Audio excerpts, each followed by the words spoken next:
Hello everyone, कैसे हो आप सभी। उम्मीद करता हूँ आप लोग बढ़िया होंगे। तो आज के वीडियो में हम लोग पढ़ने वाले हैं हिंदी साहित्य। क्या मेरे भाई? तो हिंदी साहित्य, ठीक है। हिंदी साहित्य, हिंदी साहित्य कहें या फिर हिंदी साहित्य के विकास कहें, इसी से संबंधित हम आज क्वेश्चन को देखने वाले हैं और पूरे के पूरे 10 नंबर क्लियर होगा, ठीक है। क्योंकि आपको मालूम होगा कि आपके बोर्ड परीक्षा में हिंदी से संबंधित ऑब्जेक्टिव को 10 लगभग पूछे जाते हैं और सारे एक एक नंबर वाले होते हैं, ठीक है। इसलिए ऑब्जेक्टिव को आप ध्यान में रखिए और अच्छे से करते चलिए, ठीक है। क्योंकि इससे पहले वाले वीडियो में हम लोग क्या देख तो कई सारे ऑब्जेक्टिव के वीडियोस को हम लोग देख चुके हैं, ठीक है मेरे भाई। उन सबको अगर आप पढ़ना चाहते हैं तो 12th हिंदी 2025 करके प्लेलिस्ट है, वहाँ पे आप जाएंगे तो आपको सारे के सारे ऑब्जेक्टिव के, व्याकरण के, ठीक है, जो गद्य के सारे प्रश्न आपको देखने को मिल जाएगा और वहाँ से आप अपनी हिंदी की तैयारी को बिल्कुल बेहतरीन लेवल तक कर सकते हैं, ठीक है मेरे भाई। तो फिलहाल हम चलिए आज के ऑब्जेक्टिव के इस क्लास को शुरुआत करते हैं, ठीक है। यहाँ पे आपको दिख रहा होगा 8 ही ऑब्जेक्टिव, लेकिन हम इसके सहारे लगभग 20 ऑब्जेक्टिव को क्लियर करने वाले हैं, ठीक है। चलिए देख लेते हैं। हरी घास पर क्षण भर के लेखक कौन है? तो कौन हो जाते हैं? अयोध्या सिंह उपाध्याय हरिओ जी हो जाते हैं, ठीक है। कौन हो जाते हैं? तो अयोध्या सिंह उपाध्याय हरिओ, सॉरी दोस्तों, कौन हो जाते हैं? अज्ञे जी हो जाते हैं। कौन? सच्चिदानंद हीरानंद बादशाहन अज्ञे, ठीक है। थोड़ा सा मिस्टेक हो गया, माफ करना, ठीक है। अगर हम पूछ लें कि तार सप्तक किनके द्वारा बनाया गया था, तो ये भी कौन हो जाएंगे? अज्ञे जी हो जाएंगे, ठीक है। तार सप्तक सॉरी दोस्तों। अगर मेरे भाई आपसे पूछ लें कि फर्स्ट तार सप्तक का प्रकाशन, सेकंड तार सप्तक का प्रकाशन और थर्ड तार सप्तक का प्रकाशन कब हुआ था, तो आप याद रख लीजिए, पहला हुआ था 1943 में, दूसरा हुआ था 1951 में और तीसरा हुआ था 1959 में। और ये तार सप्तक के संपादक कौन थे? तो अज्ञे जी थे, ठीक है। तो देखिए हमने कितना 1 2 3 4 5 प्रश्न इससे क्लियर कर दिए, ठीक है। अगला देखिए, साहित्य लहरी के लेखक कौन है? तो साहित्य लहरी के लेखक कौन हो जाते हैं? तो सूरदास जी साहित्य लहरी के लेखक हो जाते हैं, ठीक है। अगला देखिए, छायावाद का काल कब से कब तक माना जाता है? तो कब से कब तक भाई? 1919 से 1938 तक। क्या? तो छायावादी युग का कार्यकाल माना जाता है, ठीक है। अगर हम आपसे पूछ ले कि छायावाद के किसी एक लेखक का नाम लिखिए, तो आप लिख देंगे, बताइए जल्दी। तो कौन हो जाएंगे जी छायावाद के किसी एक लेखक? तो जय शंकर प्रसाद जी हो जाएंगे, ठीक है। अगर हम आपसे पूछ ले कि छायावाद के किसी एक रचना का नाम लिखिए, तो आप लिख देंगे कि नहीं? कामायनी, कामायनी हो जाएगा, कामायनी, ठीक है। और इस कामायनी के लेखक जयशंकर प्रसाद जी, ठीक है, ध्यान रखना मेरे भाई।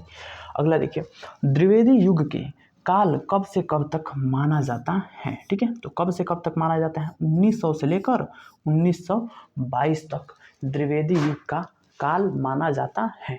अगर मेरे भाई आपसे इसमें हम प्रश्न पूछ ले कि द्विवेदी युग के किसी एक रचना का नाम लिखिए, तो आप लिख देंगे कि नहीं? तो वो रचना क्या हो जाएगा? प्रिय प्रवास, ठीक है। अगर पूछ ले कि प्रिय प्रवास के लेखक कौन हो जाएंगे, तो कौन हो जाएंगे? अयोध्या सिंह उपाध्याय हरिओध जी, ठीक है। अगर हम इसी में एक और प्रश्न आपसे बना दें कि द्विवेदी युग के किसी एक कवि का नाम लिखिए, तो कौन हो जाएंगे? अयोध्या सिंह उपाध्याय हरिओध जी हो जाएंगे। तो द्विवेदी युग की किसी एक रचना प्रिय प्रवास, प्रिय प्रवास के लेखक अयोध्या सिंह उपाध्याय हरिओध, और द्विवेदी युग के किसी एक लेखक का नाम तो कौन हो जाएंगे? अयोध्या सिंह उपाध्याय हरिओध, ठीक है, ध्यान रखिए। अगला देखिए, गोदान के लेखक कौन है? तो गोदान के लेखक कौन हो जाते हैं? मुंशी प्रेमचंद्र जी हो जाते हैं। अगर हम इसी में प्रश्न पूछ ले आपसे कि मुंशी प्रेमचंद्र जी की किन्हीं 3 रचनाओं का नाम लिखिए, तो आप लिख देंगे कि नहीं? पहला हो जाएगा गब्बन, दूसरा क्या हो जाएगा? गोदान, तीसरा क्या हो जाएगा? निर्मला। ये सब क्या है जी? मुंशी प्रेमचंद्र जी की रचनाएं हैं। अगर इनके कहानियों का बात करें तो इनके कहानियों का संग्रह क्या हो जाएगा? पूस की रात। पूस की रात में आपको अनेक कहानियां देखने को मिल जाएगी। और पूस की रात के भी लेखक कौन हो जाते हैं? तो मुंशी प्रेमचंद्र जी हो जाते हैं, ठीक है। अगला देखिए, दिनकर जी को ज्ञानपीठ पुरस्कार कब मिला? तो दिनकर जी को ज्ञानपीठ पुरस्कार कब मिला था मेरे भाई? 1972 में, ठीक है। अगर मेरे भाई आपसे हम पूछ ले कि दिनकर जी की 3 रचनाओं के नाम लिखिए। तो आप बता देंगे कि नहीं? देखिए चलिए हम बता देते हैं। दिनकर जी की 3 रचनाएं क्या हो जाएगी? पहला हो जाएगी रश्मि रथी, क्या जी? तो रश्मि रथी। दूसरा क्या हो जाएगा? चक्रवाल। तीसरा क्या हो जाएगा जी? तीसरा हो जाएगा परशुराम परशुराम परशुराम की प्रतीक्षा। इन सबके लेखक कौन हो जाते हैं? तो रामधारी सिंह दिनकर जी हो जाते हैं। ठीक है, और इनको ज्ञानपीठ पुरस्कार कब मिला? 1972 में, ध्यान रखना। ठीक है, अगला देखिए, श्रृंखला की कड़ियाँ, इसके लेखक कौन हो जाते हैं? तो कौन हो जाते हैं जी? महादेवी वर्मा जी हो जाते हैं। ठीक है, महादेवी वर्मा क्या? महिलाओं के उत्थान से संबंधित, महिलाओं को समाज में आगे बढ़ाने को लेकर बहुत सारी इन्होंने हिंदी में कविताओं के माध्यम से, कहानियों के माध्यम से महिलाओं को इन्होंने प्रोत्साहित किया, ताकि वो भी समाज में बढ़ चढ़कर अपनी हिस्सेदारी को जान सके और उसमें भाग ले सके। ठीक है, तो बेसिकली महादेवी वर्मा जी काफ़ी ज़्यादा क्या महिला कवि में काफ़ी क्रांतिकारी कवि थे। ठीक है, अगला देखिए, चित्राधार के लेखक कौन है? तो कौन हो जाते हैं? जयशंकर प्रसाद जी हो जाते हैं। अगर मेरे भाई आपसे पूछ ले कि जयशंकर प्रसाद की किन्हीं 2 रचनाओं को लिखिए, तो कौन कौन सा हो जाएगा जी? एक तो हो जाएगा कामायनी, कामायनी, और दूसरा क्या हो जाएगा? चित्राधार, चित्राधार। ठीक है, ये इस सबके लेखक कौन हो जाते हैं? जयशंकर प्रसाद जी। अगर मेरे भाई आपसे पूछ ले कि जयशंकर प्रसाद किस काल के कवि थे, तो कौन से काल के हो जाएंगे जी? तो जयशंकर प्रसाद किस काल के हो जाएंगे? छायावादी काल के। ठीक है, यहाँ पे लिखते हैं छायावादी या फिर छायावाद, छायावाद से संबंध रखते थे जयशंकर प्रसाद जी। ठीक है, अगला देखिए, नई कविता का समय काल कब माना जाता है? तो 1954 में माना जाता है। ठीक है, और नई कविता युग के अगर हम आपसे पूछ लें किसी एक लेखक का नाम लिखिए, तो कौन हो जाएंगे?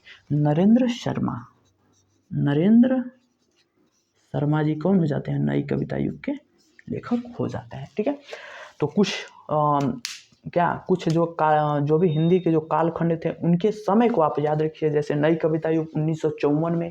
ठीक है, छायावाद कब से कब तक रहा? 1919 से 1938 तक। ठीक है, द्विवेदी युग कब से कब तक रहा? 1900 से 1922 तक। ठीक है, और नई कविता 1954, और प्रयोगवाद कब से कब तक रहा था? 1936 से 1943 तक। तो ये इंपॉर्टेंट कालखंड है, इसको ध्यान में रखना। ठीक है, फिलहाल आप स्क्रीनशॉट ले लीजिए, काफ़ी इंपॉर्टेंट क्वेश्चन है। ठीक है, PYQ हैं सारे के सारे, आने की संभावनाएं बहुत ज़्यादा है। ठीक है, और सबको मेरे भाई आप नोट डाउन करते चलिए, क्योंकि नोट डाउन करते चलेंगे तो आपको ध्यान में रहेगा। ठीक है, और आप बार बार इसको रिवीजन में रखिए, क्योंकि ऑब्जेक्टिव में 2 ही विकल्प होते हैं, या तो सही या तो गलत। तो आप रिवीजन में रखेंगे, अच्छे से किए रहेंगे तो आपको याद रहेगा। ठीक है, फिलहाल आपको वीडियो कैसा लगा कमेंट करके बताना, और लाइक ज़रूर करना। ठीक है, और प्लीज़ मेरे भाई चैनल को ज़रूर सपोर्ट करना, सब्सक्राइब करना, और अपने दोस्तों से भी सब्सक्राइब करवाना, क्योंकि आपकी सपोर्ट की बहुत ज़्यादा ज़रूरत है।